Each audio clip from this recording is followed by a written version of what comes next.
원장님, 사랑니가 있는데 아직 안 아파서 그냥 두고 있거든요. 근데 주변에서 언젠간 뽑아야 한다, 그냥 둬도 된다 말이 엇갈려서요.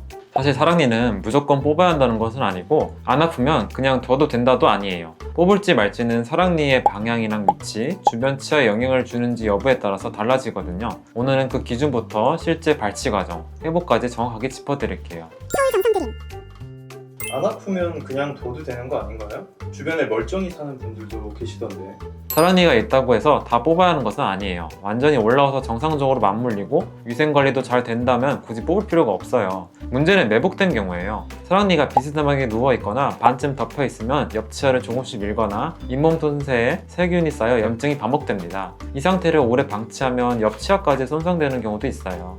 발치 최적기는 20대가 가장 이상적이에요. 이 시기에는 뿌리가 아직 다 굳지 않았고 뼈도 유연해서 발치가 수월하고 회복도 빠릅니다. 40대가 넘어가면 뼈 밀도가 높아져서 난이도가 급격히 올라가는데요. 아직 20, 30대라면 증상이 없더라도 한 번쯤 고려해보시는 것을 권해드립니다. 위아래 다 뽑아야 하는 분들도 있잖아요. 위아래가 많이 다른가요?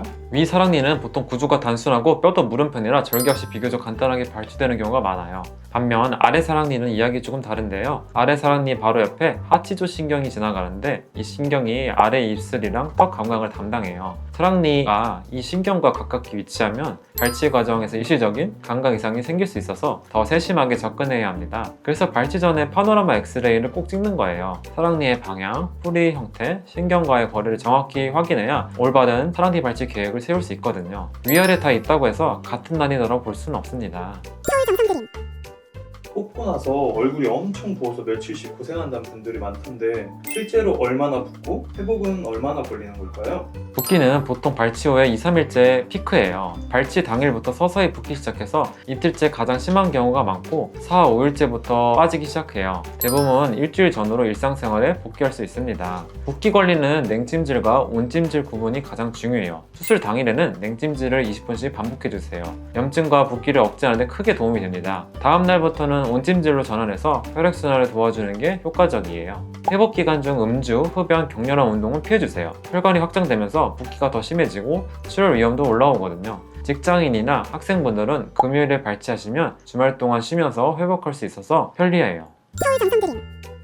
치과 공포증이 있는 분들은 수면 마취를 많이 찾잖아요. 수면 마취로 하면 확실히 편한가요? 일반 치료랑은 뭐가 다른가요? 수면 마취는 정맥에 진정제를 주사해서 의식이 없는 상태를 만든 후 발치하는 방법이에요. 전신 마취처럼 완전히 의식이 없는 건 아니고 호흡은 스스로 유지하면서 진행됩니다. 발치 중 두려움과 불안을 거의 느끼지 못하는 게 가장 큰 장점이에요. 치과 공포증이 심하신 분들이나 사랑니를 위, 아래 동시에 여러 개 뽑아야 하는 경우에 많이 선택하세요. 구역 반사가 심해서 일반 발치가 더 힘든 경우에도 도움이 될 수 있어요. 다만 준비가 필요해요. 시술 6시간 전부터 금식하셔야 되고 혼자 오시면 안 됩니다. 시술 후 당일은 운전도 안 되거든요. 사전에 건강 상태를 확인해야 하고 비용도 일반 발치보다 추가로 발생합니다. 편하긴 하지만 본인 건강 상태랑 상황에 맞게 결정하시는 게 좋습니다.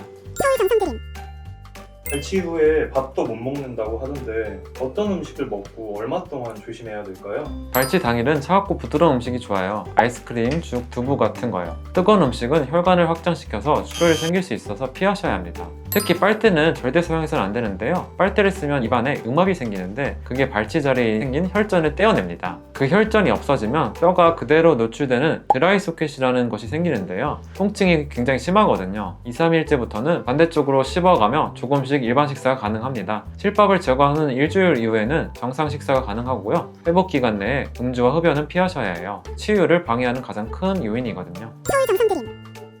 마지막으로 사랑니 때문에 고민 중이신 분들께 한 말씀 부탁드려요. 사랑니는 무조건 뽑아야 한다거나 안 아프면 괜찮다는 말 둘 다 틀렸어요. 지금 당장 아프지 않아도 이미 옆치아를 밀고 있거나 염증이 서서히 진행 중인 경우가 생각보다 많아요. 한 번도 확인 안 해보셨다면 파노라마 엑스레이 하나만 찍어보세요. 그걸로 뽑아야 할지 아닐지 명확하게 알 수 있거든요. 그리고 뽑기로 결정하셨다면 너무 미루지 마세요. 젊을수록 발치가 쉽고 회복이 빨라요. 두려운 마음 충분히 이해하지만 제대로 된 설명을 듣고 계획을 세우면 생각보다 훨씬 수월하게 끝납니다. 오늘 영상이 도움이 되셨으면 좋겠고 궁금한 점 댓글로 남겨주세요.